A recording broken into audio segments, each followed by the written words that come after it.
আপনি? হ্যাঁ, বাধ্য হয়ে আসছি। আমি আপনাকে কত ফোন দিয়েছি, আপনাকে কোথাও পাচ্ছি না। ঝামেলা ছিল ভাই। ভালো আছেন আপনি? আমি ভালো নাই। আমার সামনের উইকে আমার বিয়ে ঠিক হয়ে গেছে। আপনি প্লিজ আমার এই বিয়েটা ভেঙে দেন, প্লিজ প্লিজ, যেভাবে হোক আমার এই বিয়েটা ভেঙে দেন। এখন আর পাগলামি করার বয়স আছে?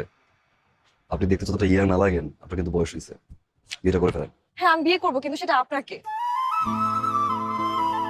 আমি আপনাকে ভালোবাসি। আমি সেটা বলতে পারিনি কখনো, কিন্তু আমার মনে হয়েছে এখন এটা বলা উচিত। আমি আপনাকে ছাড়া অন্য কোথাও বিয়ে করতে পারবো না। আপনি যেভাবে হোক এই বিয়েটা ভেঙে দেন না প্লিজ, আপনি যেভাবে হোক এই বিয়েটা ভাঙেন। সম্ভব না। সম্ভব না মানে? আমি জানি আপনি আমাকে ভালোবাসেন। ভালোবাসা হচ্ছে এক ধরনের ফ্যান্টাসি, আর এই ফ্যান্টাসি মাঝে মাঝে রিয়েলিটির কাছে হেরে যায়। আমার রিয়েলিটি হচ্ছে আমার মা, আমার বাবা, আমাদের সংসার।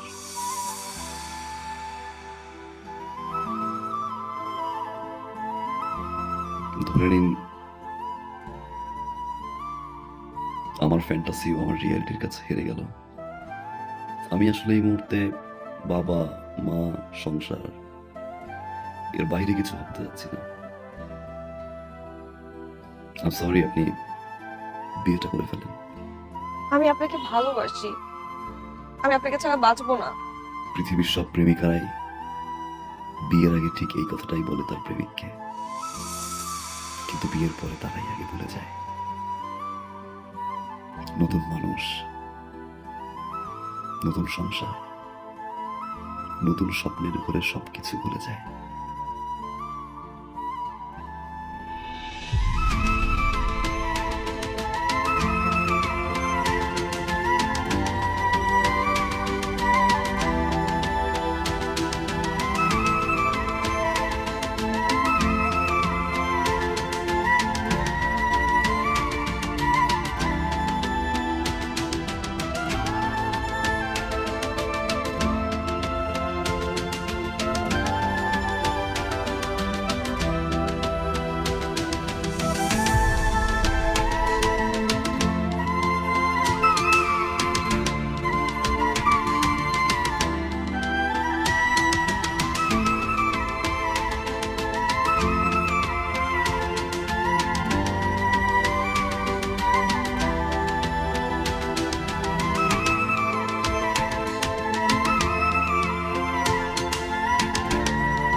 কেমন আছেন? ভালো। আপনি? ভালো।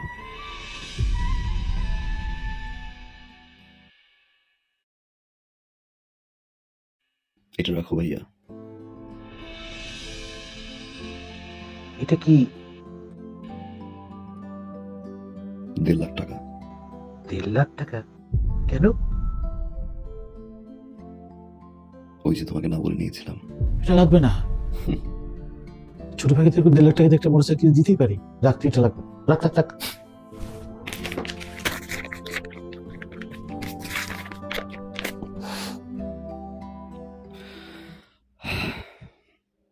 থ্যাংক ইউ ভাইয়া,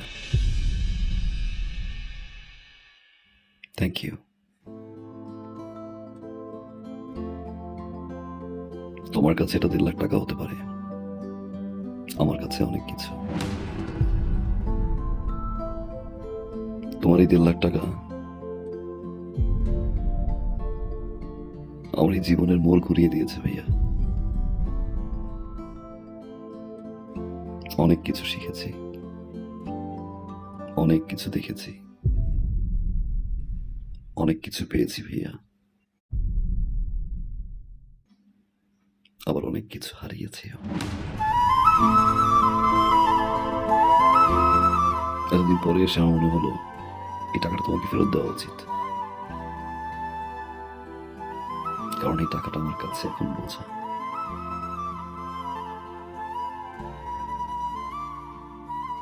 রাখো ভাইয়া, বাবা মায়ের জন্য দোয়া করবা। আসি ভাবি।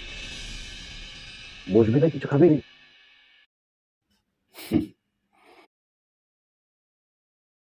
যে বাসা এখন পর্যন্ত আমার বাবা মাই খেতে পারেনি, সে বাসা আমি খেয়ে কি করবো ভাইয়া?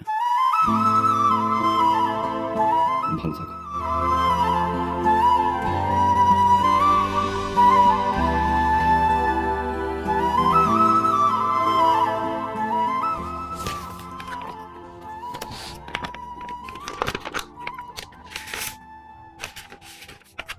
মা, হুম? আগামী 15 তারিখে আমাদের ফ্লাইট। আলহামদুলিল্লাহ আমরা হজে যাচ্ছি। আলহামদুলিল্লাহ। আলহামদুলিল্লাহ। কিন্তু বাবা, একটা দেনা ছিল তো। দিয়ে আসছি, যার টাকা তার হাতে পৌঁছে দিয়ে আসছি। খুব ভালো করেছিস বাবা। হজ থেকে এসে ইনশাল্লাহ বাবাকে নিয়ে সিঙ্গাপুর যাব। হার্টের ট্রিটমেন্ট ওইখান থেকে করাই নিয়ে আসবো। কিন্তু বাবা, আমরা এই যে সবাই মিলে আমরা হজ করতে যাইতেছি, কতগুলো টাকা খরচ হইতেছে। তারপর তুই দেনাটাও শোধ করলি। মানে দেশের মধ্যে একটা ভালো ডাক্তার দেখাইলে ভালো হতো না? সিঙ্গাপুরে যাওয়ার দরকার কি? দেশের ডাক্তার এত রেফার করলো না, এত কিছু ভাবতে হবে না। আমি যতদিন আছি তোমাদের সেবা করে যাব। সারা জীবন তো জ্বালাই গেছি, এবার একটু সেবা করার সুযোগ দাও।